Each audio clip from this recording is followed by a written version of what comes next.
Et nous sommes là ce matin pour effectivement constater de visu si ces semences ont été, l'objectif est atteint, si ces personnes-là ont mis en œuvre ces semences.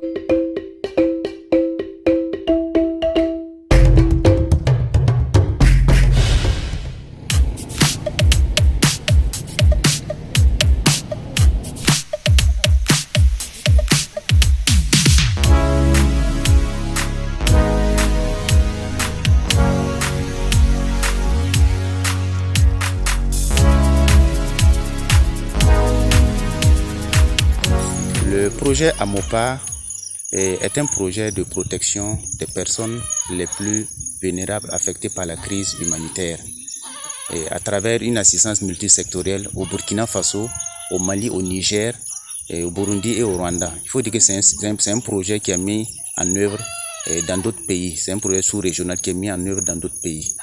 Ce projet a une durée de 2 ans. Le projet a débuté en novembre 2021 et prend fin en octobre 2023. Il faut dire que c'est un projet de près de 783 800 000. C'est un projet sous-régional comme je le disais.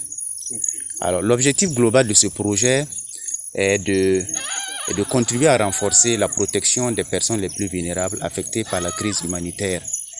Et de façon spécifique, les Croix-Rouges burkinabè, maliennes, nigériennes, burundaises et rwandaises veulent protéger efficacement ces personnes les plus vulnérables face aux risques et aux conséquences liées à la crise sécuritaire. Il faut dire que le projet intervient dans 2 régions, la région du Sahel et le centre-nord. Et dans la région du centre-nord, c'est dans 3 communes, la commune de Kaya où le projet est basé, la commune de Kongoussi et la commune de Pensa. Et dans la région du Sahel, le projet intervient dans la commune de Gorgadji, plus précisément. Le projet a réalisé un certain nombre d'activités dans chacune des communes. Le projet a financé dans la commune de Kaya, où le projet est basé. Le projet a réalisé un centre d'écoute et d'échange communautaire et aussi un espace de jeu d'enfants. Alors, l'objectif de ce centre, c'est d'accompagner la population de Kaya en général, mais particulièrement les personnes victimes de santé mentale, qui souvent n'ont pas une assistance dans ce centre pour les accompagner. Et ce centre qui est réalisé au sein du comité provincial de la Croix-Rouge permet d'accompagner ces personnes-là à travers un soutien psychosocial individuel. Et ce projet a permis d'accompagner près de 204 personnes dans ce sens. Une autre activité aussi, le projet permet à travers ce centre de renforcer la compétence de ces personnes à travers un certain nombre d'activités telles que la saponification, le perlage, le tricotage. Il faut dire que 57 femmes ont bénéficié des renforcements de capacités dans ce sens.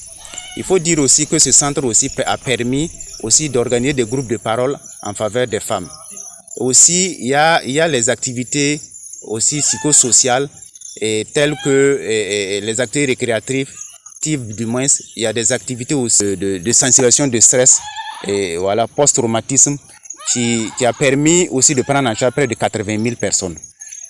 Et en dehors de la commune de Kaya, le projet a financé dans la commune de Gorgadji et dans la région du Sahel, a financé une assistance alimentaire de soudure de 3 mois. 3150 ménages ont bénéficié et près de 30 120 bénéficiaires. L'objectif de cette assistance était d'assurer une alimentation saine et de qualité à ces personnes. Il faut dire aussi qu'en plus de la commune de Gorgadji, le projet a permis de financer une assistance multisectorielle en dotation de petits ruminants.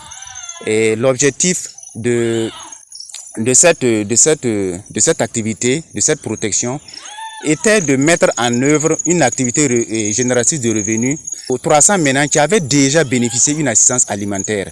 Il fallait les accompagner à mettre en œuvre une activité génératrice de revenus. Ce financement a permis de doter aux 300 personnes et à chacun 2 têtes de ruminants, soit c'est des chèvres, 2 moutons mâles, un mouton mâle plus une femelle, ou bien 2 chèvres, et pour permettre leur relèvement. À travers cette activité génératrice, l'objectif qui est visé, c'est de permettre leur relèvement.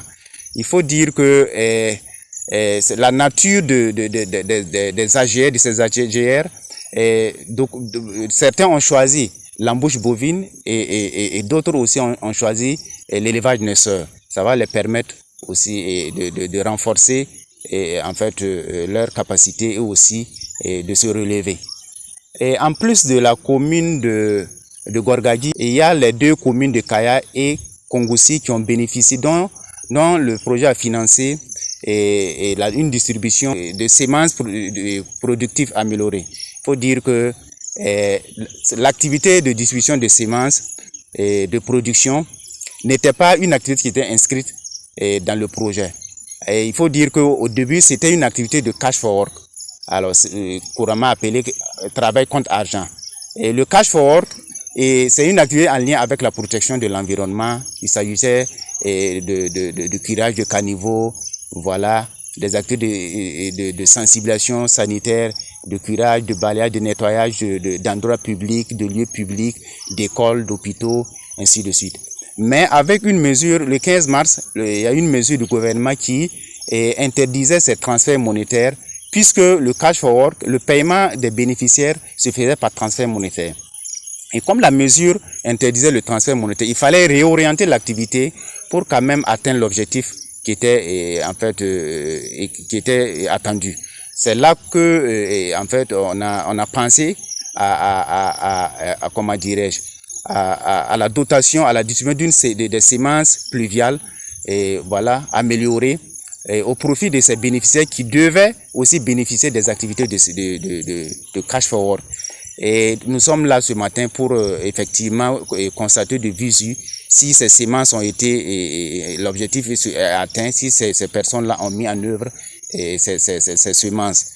Et il faut dire que ces semences-là ont plusieurs spéculations. Il y a du mil, il y a du sorgho, et il y a le sésame, il y a l'arachide, il y a le niébé qu'on a eu à distribuer à près de 3686 bénéficiaires qui ont bénéficié.